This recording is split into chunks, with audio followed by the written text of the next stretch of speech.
All I have to say about this book is wow. Wow, wow, wow. Careless People by Sarah Wynne Williams is a must read for today's time.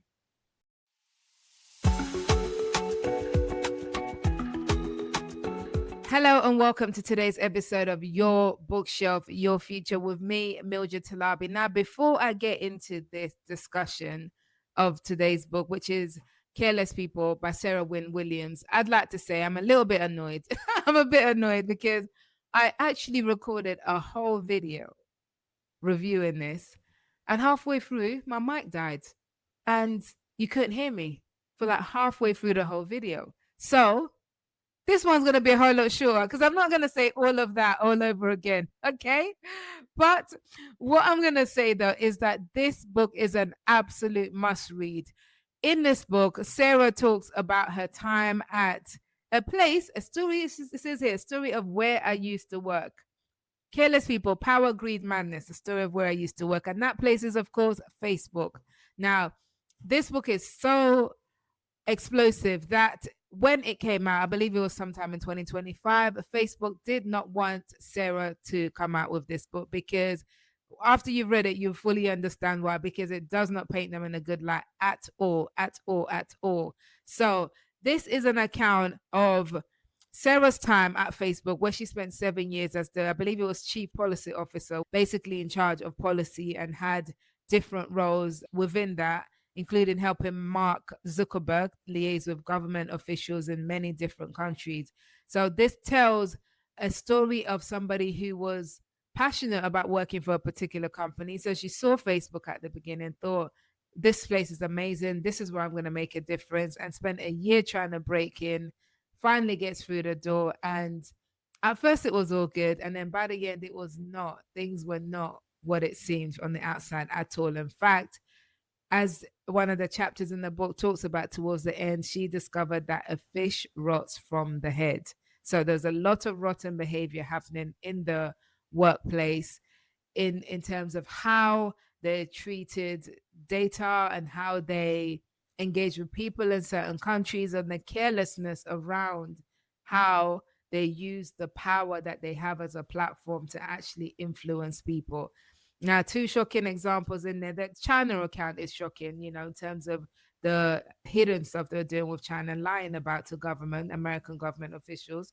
But really shocking, I think, was her account towards the end of the book of Myanmar, and how basically Facebook's introduction into that country was a key factor in the genocide that followed, and basically the downfall of democracy in that place, which is incredibly heartbreaking and wicked. Not wicked in the way young kids use wicked in a bad way. Wicked is bad, not good at all. And then she also talks about how Facebook helped Trump get into power the first time he got into power. So this is a really interesting book on so many accounts.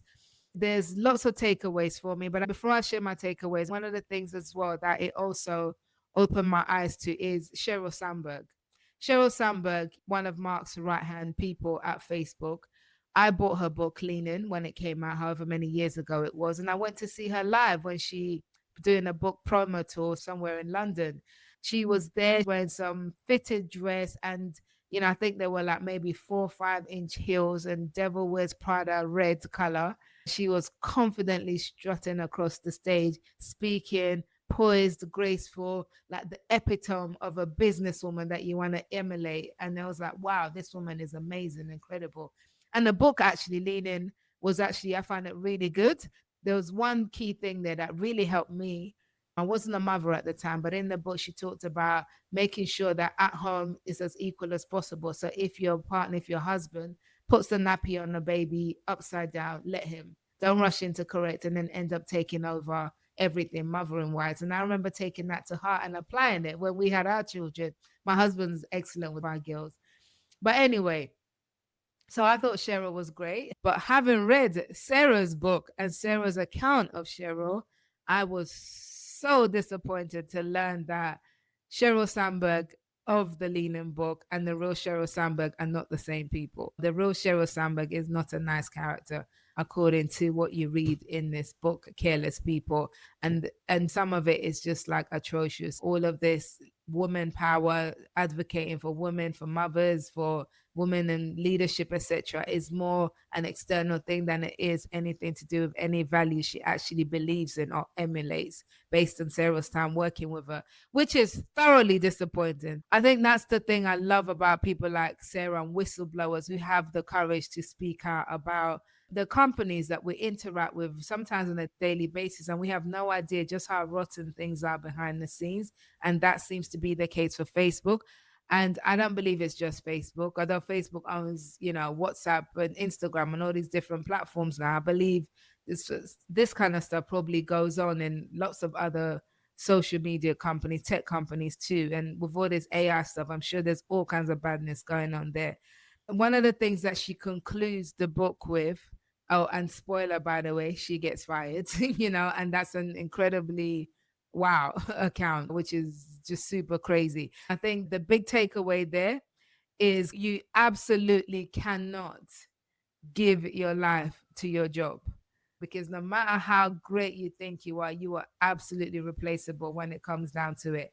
And for a season of her life, Sarah gave everything to this job, including her time after having a baby and not being able to nurse her baby properly because of work demands, etc. So it just goes to show, listen, prioritize the things that matter first. Put the things first, and let work take its place secondly. Her conclusion at the end, her realization of 7 years at Facebook, is that if you really want to make a difference, you have to look and be a certain way. And that template is old, white, male, and Harvard educated.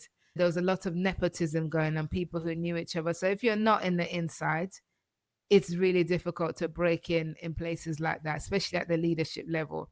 After reading this book, you might just feel like closing down your Facebook and Instagram accounts, because also there's a part about how careless they are with data around teenage girls and using that stuff for advertising, and again lying about lots of these different things. I am very, very aware that these platforms do not have the best interest, my best interest definitely not, but certainly not that of my children. So they're not places that they'll be using very often at all. They don't use it now because they're underage. But yeah, it is just crazy when you realize that it's all about money, power, and greed for these people. It's really terrible. But such a great book, really interesting, very well written. It's intriguing, shocking, just all astonishing. You feel like you're watching some blockbuster movie. And in fact, someone probably will make it into a movie down the line. But really, it's a great book to read, to open your mind about the fact that social media, I think every media platform, my background is journalism, so back in the days it was a print newspapers, and every print newspaper was different based on who owned it and the people at the top. No matter how much we like to think things are neutral, they are not. Whoever leads the organization influences the organization. So if their representation is not there of diverse people and people who have different morals and principles, then the output is going to be rotten. The fish rots from the head. So unfortunately, this is what happens in many organizations. But we see from this book just how bad it can be, because the Facebook is not just an organization, it's a big, powerful, multi-billion dollar influential platform that can and has reached so many people across the world. So they do have a responsibility to take that power seriously. But from what Sarah documents here, they don't, which is such a shame. But anyway, go read this book. And if after you feel like unsubscribing from Facebook, Instagram, anything meta related, I wouldn't blame you, because it is that impactful. That's it for now. I will see you on the next episode of Your Bookshelf, Your Future. Let me know if you've read this. Let me know if you're going to read this. Share with me your thoughts in the comments. Until then, take care.